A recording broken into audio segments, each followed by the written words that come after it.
मेरो मम्मी चाहिँ लिम्बू नै हुनुहुन्छ। यो चाहिँ लिम्बू डिस हो, टिपिकल अथेन्टिक लिम्बू डिस है। यो मम्मीको पाराले बनाउनु हुँदैछ। आन्द्रालाई मजाले सफा गर्नुभयो, सुँगुरको मासुलाई किमा गर्नुभयो।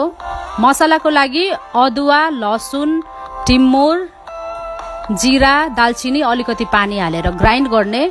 एउटा भाँडामा मासु हाल्ने, झ्याउ हाल्ने, अघिको मसला हाल्ने,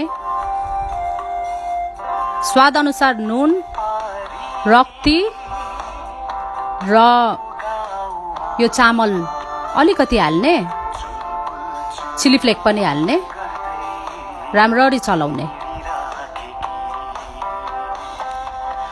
आन्द्राको एउटा साइडमा बाँधिदिने, फिलिङ हालिदिनु पर्छ।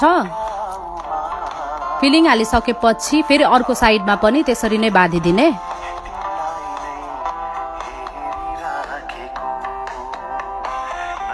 मोमोको भाँडामा हालेर आधा घण्टा मिडियम हिटमा पकाउनु पर्छ। पाकिसकेपछि सानो पिस काट्ने। यतिकै पनि खान सक्नुहुन्छ, डामेर खान सक्नुहुन्छ, डिप फ्राई गरेर खान सक्नुहुन्छ, तपाईको मन।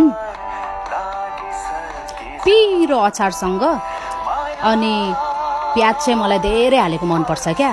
सुँगुरको मासु खानुहुन्न भने मटनको सँग पनि बनाउन सक्नुहुन्छ है।